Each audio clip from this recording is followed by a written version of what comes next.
Hello, Dominic here from the Bournemouth Writing Festival. Welcome to another chat with a local writer, author, or writing professional. Now, as you know, I'm planning to release one of these every Monday evening. So if you want an automatic notification in your inbox, then remember to press subscribe. And I think the button's down there somewhere. And also, if you are enjoying these chats I'm having, then please do like and comment and maybe even share them amongst your friends. And today I am delighted to be chatting to Nina Wynter. She originally came from the Czech Republic and now she resides here in lovely Bournemouth. And one of her interests, apart from writing, is crossbow shooting. So make sure you get on the right side of her because you never know what's going to happen. So hello, Nina. Hi, Dominic. It's so great to be here. Thank you for having me. No problem. So Nina, you came to the Writing Festival this year.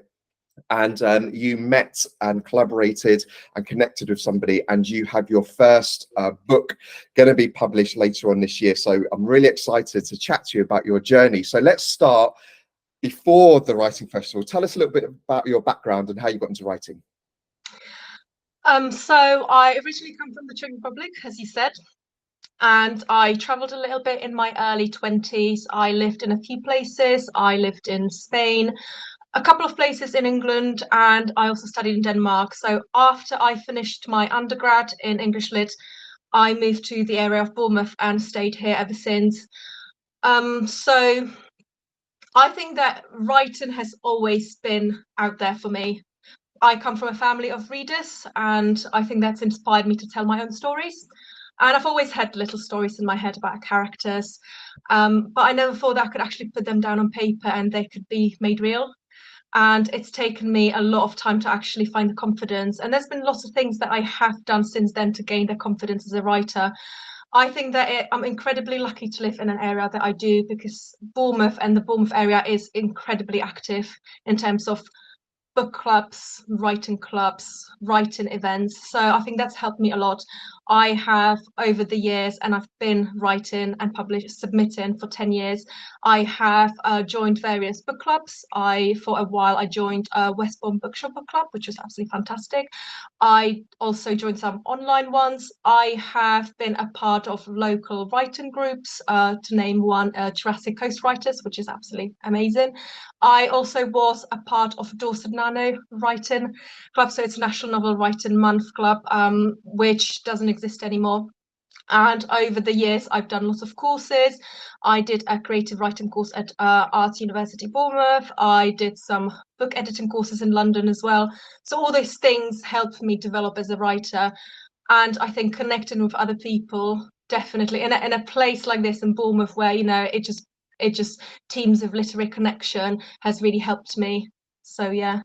It sounds like you're putting both feet into the writing world. So, and you've joined all of these amazing places that you just mentioned. So how have those places helped you? Have they kind of helped you develop your plotting and characters, or is it more about the enthusiasm and kind of energy and motivation to write? I think that every single place or a person developed me in different ways. For example, any events that I've ever visited have helped me with motivation and inspiration, because when you are in the middle of these events and there are all these people that are like-minded like you and they're really passionate about what they write, and you can connect with people, it does give you motivation. It does make you keep going. When it comes to book clubs, I think that book clubs really helped me in terms of dissecting books, thinking about what I like about them, what works and what doesn't work, and what I generally want in my own books. In terms of writing clubs, it's more about looking almost like analytically at book writing. What is it that helps the process along? I guess I'm definitely a plotter, so I'm a person who plots. I need to have a structure because otherwise I get lost along the ways. So it does really help me to talk through things with other people. So have almost like a sounding board with other people. And finally, I think book events, like local events like Bournemouth Writing Festival, have opened my horizons as to what is possible and what's out there. Great. Okay, well, we'll come back to some of that in a little bit. So let's go to the Writing Festival, which you just mentioned. So you went to the Book Guild talk, which was about self-publishing and publishing. And they also did a talk with a couple of other local authors actually who have published through the Book Guild, and you connected with them and you collaborated, and then you submitted your book to them, and they said, it's great, we want to publish it, and it's going to be coming out in February next year. So tell us a little bit about what's happened since the writing festival. It sounds so exciting and so almost like that it went swimmingly. It didn't. I do have to sort of say that that book took almost 2 years to write. It was over 15 drafts. It did go through beta reading and subsequent feedback and changing the book again. It went through professional copy editing as well. So all of this happened even before I went to Bournemouth Writing Festival. And at that point, I was submitting to other agents, because obviously the traditional pathway is going through the agent, then going to hopefully finding a publisher or editor that likes it. And so I was at that stage when I went to Bournemouth Writing Festival. And then I went to Bournemouth Writing Festival, Alex Thompson's talk, which was Troubadour and the Book Guild Publishing. And he quite opened my eyes to other options. There's not only one route how to get your book published. And that was quite exciting and inspiring. I did go home and research on them. I did submit my book within a week. And because I got quite, got motivated. Yes, I can do it. After 10 years of trying to get published, it's quite hard to keep motivated. So I did, and they got back to me really quickly, which is great, because obviously we know the silences when you submit your book, you wait months and months, and you just, every single time you open your inbox, you dread what the email's going to pop up there. So it was great that it got through, and that's where we sort of ended. And now obviously we are at the stage of so the blurb has gone live, so it's on their website. A little bit about myself as well. So if you want to go on the Book Guild website, I do exist. I'm all there, which is scary but exciting as well. And now it's the process behind, in the background. It's being copy edited at the moment, so I will get the copy edits in September. The book cover is being worked on, so I submitted some initial ideas of what I can imagine that it could look like. And so there's a lot of waiting at the moment. That's where we're at. Wow, that's so exciting. I'm so pleased for you. So tell us a little bit about the genre you write in, and maybe kind of go back a couple of steps as to, you talked about the book clubs and helping you, dissect. So how did reading other books help you with the genre that you write in, and kind of almost finishing your book, I suppose? So I do have to say that over the 10 years or so, I have changed slightly what I read and write. I think that pandemic and COVID has definitely changed the way we all of us see the world. And I felt that romance books, which I write, are such a great way into this escapist reality, where you always get a happy ever after despite the tribulations and the difficulties and the struggles that characters go through. But I also like the idea of it, the other side, where it's all about relationships, and I'm fascinated by relationships, be it family relationships, romantic relationships, be it friendships. I think that all of these, they just make us who we are and the way we see the world. They give us motivations and instill values in us. So I find that really interesting. So I've been always, to a certain extent, interested in that side of things. And then I started reading more and more of local authors and British authors who write romance. Just to mention a few, I absolutely adore Vari McFarlane, Sophie Cousins, Catherine Walsh, who's Irish, and she just writes brilliantly. And I think I just was thinking more and more, I want to write these things, because the way they make me feel, I want my book to make other people feel. That escapism, that sort of feeling that you can be amused and you can be feeling emotionally involved in the story and the characters, and the book doesn't really leave you after, and you can often reread them, and I do. Well, that's really good, because what you're doing is taking inspiration from lots of different books and lots of different authors. But with book clubs, do they kind of force you to read outside of your comfort zone or outside of your genres? Or are you, when you were thinking, well, no, this is the kind of book I want to write with relationships, are you thinking, no, I want to write a romance, I'm going to focus on reading romance books?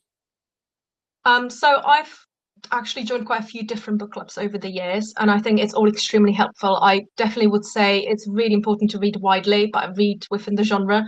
I think that you need to understand the boundaries and the tropes that come with it.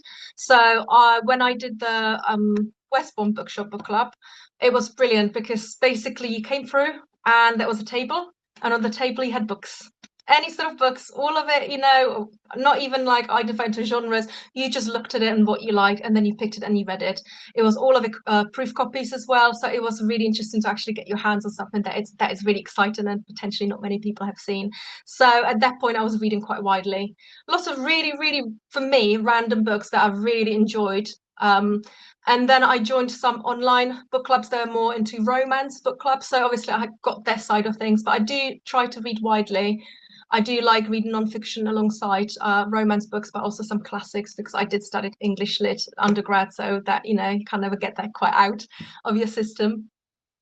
So you talked about some of those inspirations there helping you, but what are the other things that you do to help you get inspired? Because I noticed on TikTok you do a lot of walking posts. So tell us about your other inspiration to get you writing.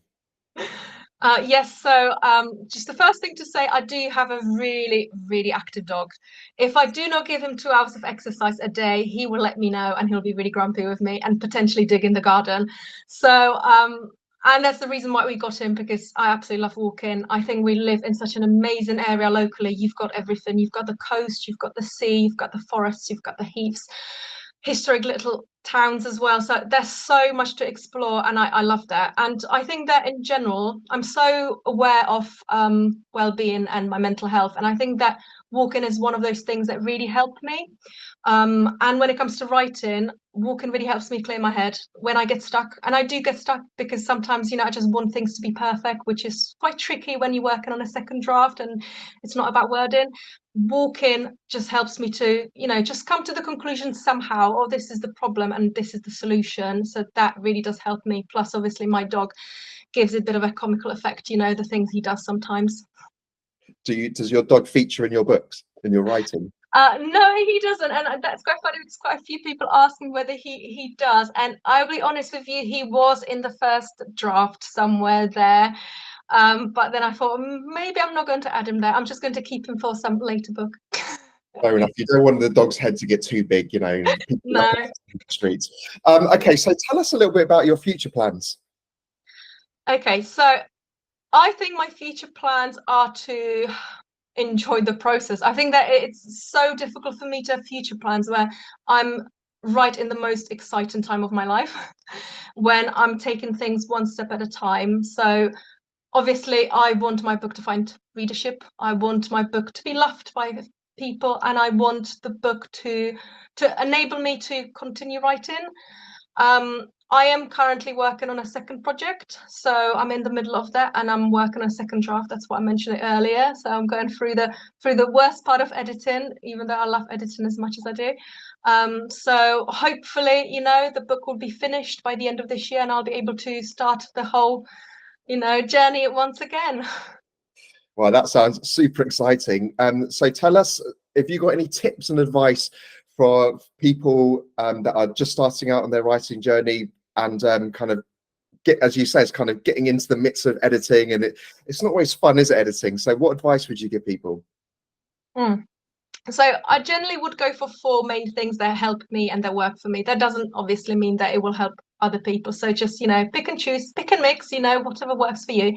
I would say read, as we said, read widely, read your genre. It's really important. I think I go through stages when I write a lot and through stages when I read a lot. And both of those, help me towards writing.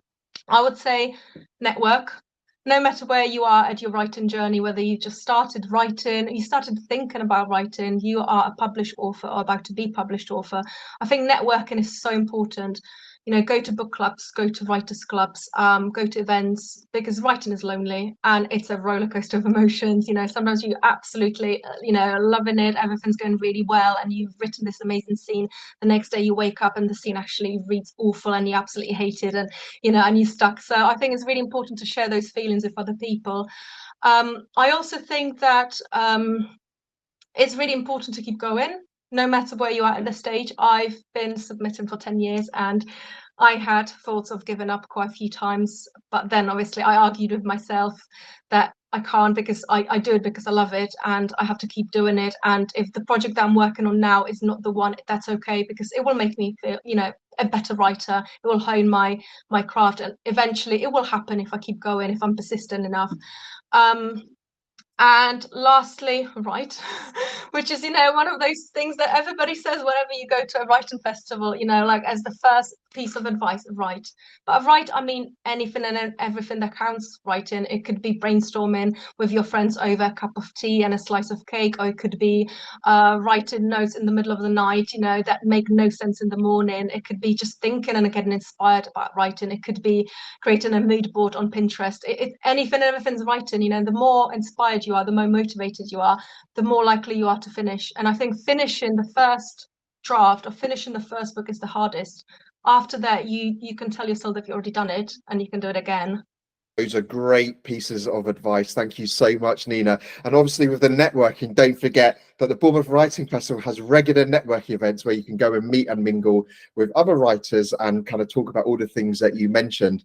And you also said about keep going. And I think that's so important because I think a lot of people fall into the trap that whatever they've written has to be published or has to be part of the final draft. And that's not always true. I think as long as you're writing and you're practicing, just get it down on paper, and then you don't have to use it if you don't want to, if something else changes. So Nina, thank you so much, and congratulations on your book. I'm so glad the Writing Festival has helped you on your writing journey. Her book, Still Falling for You, is out in February 2025, and that's being published by the Book Guild. So really looking forward to that. Thank you so much, Nina. Thank you, Dominic, for having me. I've had so much fun. No problem. And thank you to everybody else for joining us today. Remember, if you like this, please do click like and maybe write a little comment. As I said, hope to release one of these every Monday evening at 6 o'clock. So if you want to have an automatic notification, please do remember to click subscribe somewhere along there. So thank you so much, and I shall see you for the next one. Take care.